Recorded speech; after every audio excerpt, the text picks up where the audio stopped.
Yes, YouTube, welcome back to the channel. So just over a year ago, Valve, a company mainly focused on PC gamers, drops their first handheld console, the Steam Deck. Now as a console gamer, at first I wasn't that interested, but after watching a lot of YouTube videos and reviews, I decided to give this thing a try. And yo, it's actually sick.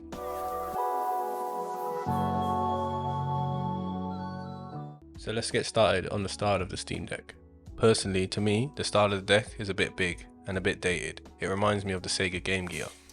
That being said, it's mad comfortable to hold, mainly due to the two grooves it has at the back that fit nicely in my hands.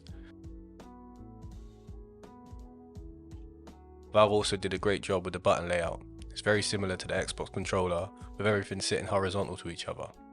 At the top you've got your trigger buttons, volume keys, charging port and power button. In addition to everything you'll find on an Xbox controller, on the back you have 4 grip buttons. You can configure these as you like, depending on the game you're playing. On the front, you have a set of trackpads that act as a mouse when needed.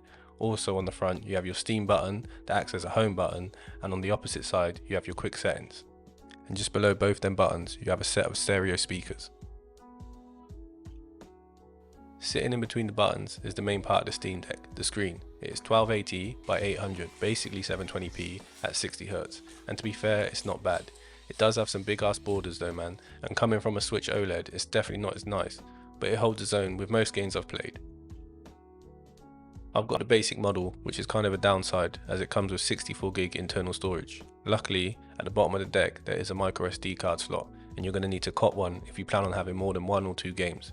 I've got a Samsung 256GB A2. It does me okay, but you can get a larger SD like a 1TB if needed. Using an SD I haven't seen any dips in load times etc, so if you want to save some money, get the base model, starts at $350, add an extra £30 to expand the storage and you're nice. Now this is hands down the best part about owning a Steam Deck, the games library. From new games to classic, I've been able to run most games really well. Games like GTA 4, Max Payne, Mad Max, Resident Evil. The ability to be able to take games like these away with me is sick, and it can't be matched by the Nintendo Switch or any other handheld console that I've had my hands on.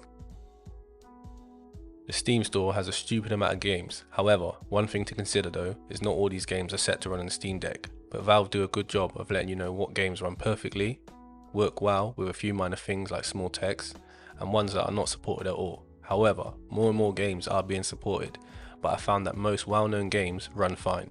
I'm sure in the future, with the success of the Steam Deck, that most newer games will also work.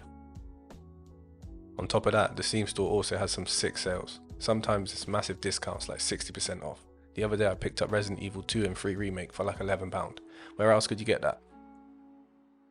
When gaming, I found that most games run smooth. You may need to tweak some settings to get a smoother frame rate, depending on how graphically demanding the game is. And with that being said, the fans on this thing get loud when playing a game that demands a lot. And it does kick out a bit of heat too. If you're playing with headphones, it won't bother you. But if you use the speakers, even though they're pretty good, the fans can still be heard. That brings us to another downside of the Steam Deck, the battery. Now it's not but it's not great. When playing games that demand a lot of power, it will drop fast. I'm getting say maybe 2 to 2.5 hours before I need to plug it into charge. You can plug and play, but that kind of defeats the purpose. It's not a deal breaker, but I'd like to see better in future versions. Overall, Valve done a sick job with the Steam Deck. Keeping the price low at entry, just £350, you get a lot for that kind of money. Considering this thing can be used as a standalone PC, if you really wanted to you could install Windows and emulators and stuff like that, but I won't be doing anything like that with this. To me this is simply just a handheld gaming console, more powerful with a better library of games than my Nintendo Switch, other than a few AA games.